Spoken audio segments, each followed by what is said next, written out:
Le grand direct des médias, Jean-Marc Le Morandini. journal des médias avec Thomas Joubert. Bonjour Thomas. Bonjour, à la une ce matin, les enfoirés de retour en mars sur TF1. Les directeurs de rédaction se liguent contre les sanctions du CSA et Benjamin Castaldi remet les points sur les i avec l'équipe de Touche pas à mon poste. Et on commence avec le concert des Enfoirés, prochainement diffusé sur TF1. On connaît enfin la date, ce sera le vendredi 13 mars à 20h55. Comme chaque année, il faut s'attendre à un record d'audience. L'année dernière, les Enfoirés avaient réuni 12,2 millions de téléspectateurs et 52% de part d'audience, une des plus fortes audiences de l'année. Le concert cette année s'appelle Sur la route des Enfoirés. On retrouvera tous les habitués, Jean-Jacques Goldman, Michel Larocque, Mimi Mati. On pourra voir Danny Boone déguisé en Madame Doubtfire, Corneille en tennisman des années 20 ou Claire Kem dans Titanic. Et puis en deuxième partie de soirée, TF1 proposera un reportage sur la 30e campagne d'hiver des Restos du Cœur. Reportage présenté par Harry Roselmack et Anne-Claire Coudray. Les directeurs de rédaction se sont réunis hier pour contester les sanctions du CSA sur la couverture des attentats. Le CSA a été très sévère en adressant 36 mises en demeure et mises en garde. Les directeurs des rédactions des 14 médias concernés se sont donc réunis hier après-midi à TF1. Ils publient ce matin une lettre ouverte pour défendre la liberté d'informer. Ils posent cette question: dans quelle autre grande démocratie reproche-t-on aux médias de rendre compte des faits en temps réel? Ils rappellent que l'information circule sans contrainte dans la presse écrite, sur les chaînes étrangères et sur Internet. Il y aurait donc une inégalité devant la loi. Selon eux, les sanctions du CSA doivent interpeller les pouvoirs publics garants de la démocratie. Les patrons de rédaction précisent enfin qu'ils continueront à travailler en toute indépendance et en toute responsabilité. Benjamin Castaldi revient sur la petite blague de Jean-Luc Lemoyne à son sujet dont Touche pas à mon poste. On vous a passé à l'extrait hier matin. Jean-Luc Lemoyne remplaçait Cyril Hanouna qui était souffrant. Il avait commencé l'émission en expliquant que personne n'était disponible pour remplacer Cyril. Il ne restait que lui ou Benjamin Castaldi. Et comme on pouvait le constater, c'était lui et pas Castaldi. Invité de C'est à vous hier soir, l'animateur de Nouvelle Star a de nouveau mis les points sur les i avec l'équipe de Touche pas à mon poste. Il réagit d'abord à la blague de Jean-Luc Lemoyne. C'est très drôle. Non, écoutez, non, ils m'ont pas demandé et puis je l'aurais pas fait. Donc voilà. Ah mais c'est très drôle, il est très drôle Jean-Luc. C'est désopilant. Mais j'ai déjà expliqué 50 fois, j'ai aucun problème avec Touche pas à mon poste. Je trouve que quand on est animateur de télévision et quand on est producteur accessoirement, être dedans et dehors, ça me pose un problème à moi. C'est pas la mort du petit cheval et c'est pas besoin de faire un scandale et de reprendre sur Internet en long des polémiques qui n'existent pas. Moi, je ne peux pas le faire, ça me rend mal à l'aise. Mais c'est mon problème à moi. Moi, je ne peux pas le faire. Maintenant, s'il y en a qui peuvent le faire, tant mieux. Et ça marche, tant mieux. Et tant mieux pour eux. Moi, j'ai pas été élevé comme ça. Moi, j'ai pas été élevé comme ça.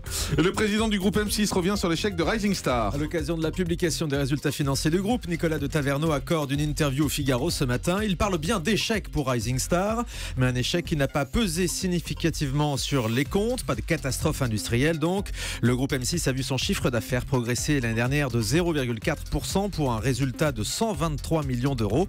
Nicolas de Taverneau annonce par ailleurs que la chaîne Paris Première va continuer à vivre au moins pour les 3 prochaines années, mais qu'il compte redemander au CSA son passage sur la TNT gratuite. Voilà, et je vous signale que Nicolas de Taverneau sera avec nous, sera notre invité demain dans ce studio. Le grand patron du groupe M6 sera là pour parler de sa chaîne, du groupe et de ses projets. Il n'y a que des Nicolas demain. Pardon ? Il n'y a que des Nicolas demain. Nicolas Sarkozy, Nicolas de Taverneau. Adriana Carambeu et Michel. Mais oui, c'est vrai. Non, c'est super intéressant. Non, mais c'est une manière de rappeler qu'on aura aussi Nicolas Sarkozy à 8 ans. Et Nicolas Canteloup aussi. Et Nicolas Canteloup, bien sûr. Mais Voilà. là, c'est plus normal. Voilà, Nicolas Pancaré aussi. Si vous voulez, Voilà. mais il n'est pas là le matin. Nicolas et Pimprenel aussi. Adriana Carambeu et Michel Simès vont tenter de vivre comme les hommes préhistoriques. On a hâte de les découvrir habillés en peau de bête. Le prochain numéro des pouvoirs extraordinaires du corps humain sera donc consacré à la préhistoire. Le duo tentera de comprendre comment les hommes préhistoriques vivaient pour se chauffer, s'alimenter, dormir, se soigner. Michel Simès et Adriana Carambeu se prêteront eux-mêmes aux expériences scientifiques. L'émission sera programmée le mardi 10 mars à 20h45 sur France 2.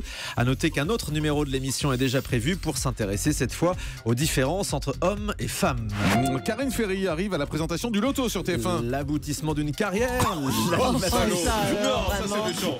C'est L'animatrice a remplacé Sandrine Quétier dans les prochaines semaines pour les tirages donc du loto sur TF1. Sandrine Quétier sera occupée par les tournages de la 5e saison de Masterchef. Elle est joker. Karine, c'est ça, oui, elle est joker du loto.